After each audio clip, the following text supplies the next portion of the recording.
எல்லோரும் நன்றாக இருப்பீர்கள். இப்பொழுது 2026 ஜூன் மாதம் 2ஆம் தேதி இந்த வருடத்துடைய குரு பெயர்ச்சி வருகிறது. பொதுவாகவே இந்த வருடாந்திர பெயர்ச்சிகள்னு சொல்லப்படக்கூடிய சனி பெயர்ச்சி, குரு பெயர்ச்சி, ராகுகேது பெயர்ச்சிக்கு மக்கள்கிட்ட ரொம்ப எதிர்பார்ப்பு இருக்கும். சனி பெயர்ச்சின்றது 2.5 வருஷத்துக்கு ஒரு தடவை, ராகுகேது பெயர்ச்சின்றது 1.5 வருஷத்துக்கு ஒரு தடவை. அதாவது சனி பெயர்ச்சியை மாதிரி கொஞ்சம் கம்மி, 18 மாதத்துக்கு ஒரு தடவை ராகுகேது பெயர்ச்சி. இந்த குரு பெயர்ச்சி 12 மாதங்கள் அல்லது 13 மாதங்கள், அதாவது ஒரு வருடத்திற்கும் கொஞ்சம் ஒரு 4 நாட்கள் 10 நாட்கள் மேலாக இருக்கக்கூடிய அமைப்பு.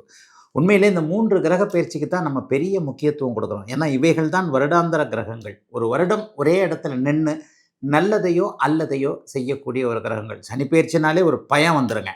ஐயோ, சனி இந்த இடத்துல ஏடாகுடமான ஒரு இடத்துல வந்துட்டார்னா, 7.5 சனி பிடிச்சிருச்சுன்னா, அஷ்டம சனி பிடிச்சிருச்சுன்னா, இந்த மாதிரி ஏதாவது ஒரு கெட்டதுகள் எனக்கு நடக்குமே அப்படிங்கிற ஒரு வேதனை கலந்த எதிர்பார்ப்பு கண்டிப்பாக சனி பயிற்சியில் இருக்கும்.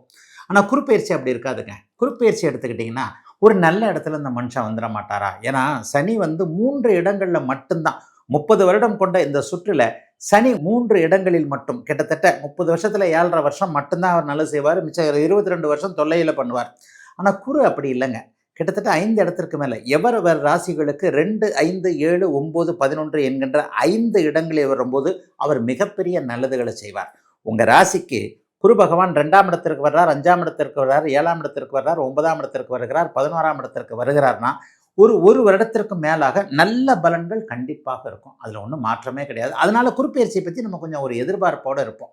இந்த இடத்துல இந்த நேரத்துலையாவது கொஞ்சம் வந்துட மாட்டாரா? போன வருஷம் நல்லா இல்லை, இந்த வருஷம் டக்குன்னு நல்ல இடத்துக்கு வருவார். குருப்பெயர்ச்சியில் நல்ல இடத்துக்கு அவர் வந்திருந்தால் என்ன, கல்யாணம் ஆகாதவங்களுக்கு குருபலம் இருந்து கல்யாணம் ஆகும். பணம் இல்லாதவர்களுக்கு பணம் கொடுக்கக்கூடிய அமைப்பு, புத்திரபாக்கியம் கிடைக்காதவர்களுக்கு புத்திரபாக்கியம் இருக்கக்கூடிய அமைப்பு, வாழ்க்கையில் சோதனை வேதனையாகவே பார்த்திருக்கிறேன் என்கின்ற அவரவருடைய வயதிற்கேற்றாற் போல மனதில் இருக்கக்கூடிய உடலில் இருக்கக்கூடிய வேதனை சோதனைகள் எல்லாவற்றையும் அப்படியே டக்குன்னு மாற்றக்கூடிய அமைப்பு இந்த குரு பயிற்சிக்கு உண்டுங்க. அதனால தான் அந்த குரு பயிற்சி நமக்கு நல்லதை செஞ்சிடாதான்ற நிறைய பேருடைய ஏக்க அமைப்புகளில் கண்டிப்பாக இருக்கிறது. சரி, இந்த வருஷம் எப்போ குரு பயிற்சி நடக்குது? 2026ஆம் ஆண்டு ஜூனில் 2ஆம் தேதி, வருகின்ற ஜூன் மாதம் 2ஆம் தேதி இந்த வருடத்துக்கு குரு பயிற்சி நடக்குது. மகரம், மீனம், விருச்சிகம் ஆகிய ராசிகளுக்கு மிகப்பெரிய நல்ல மாண்புகளை தன்னுடைய பார்வையின் மூலமாக செய்ய போகிறார். இப்போது மேஷம் முதல் மீனம் வரையிலான 12 ராசிக்காரர்களுக்கு எப்படிப்பட்ட அமைப்புகள் இருக்கும் என்பதை இப்போது பார்த்து விடலாம்.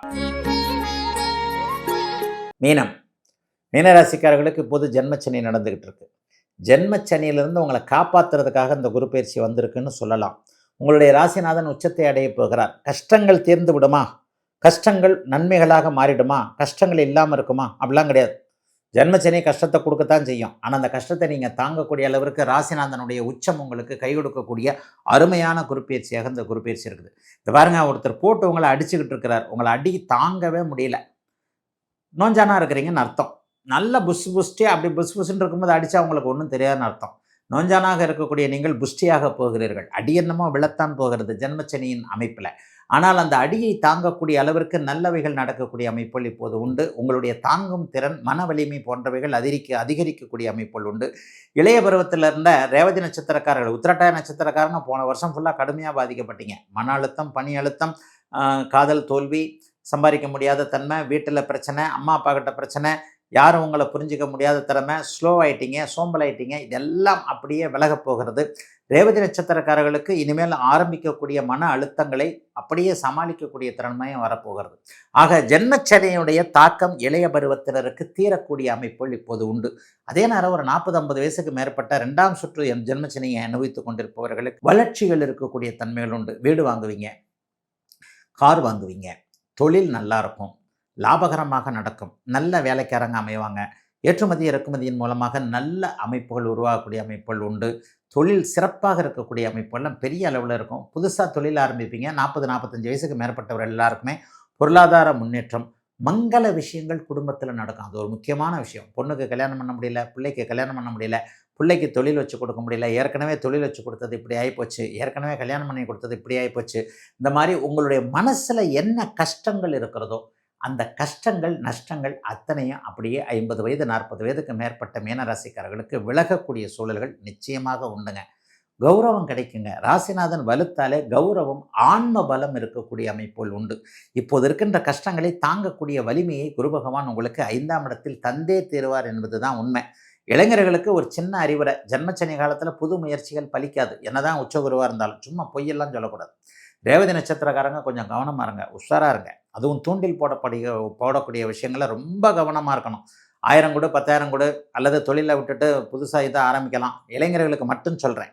வேலையை விட்டுட்டு தொழில் ஆரம்பிக்கலாம். அல்லது லட்சம் கொடுத்தா 10 லட்சம் ஆகிடும்.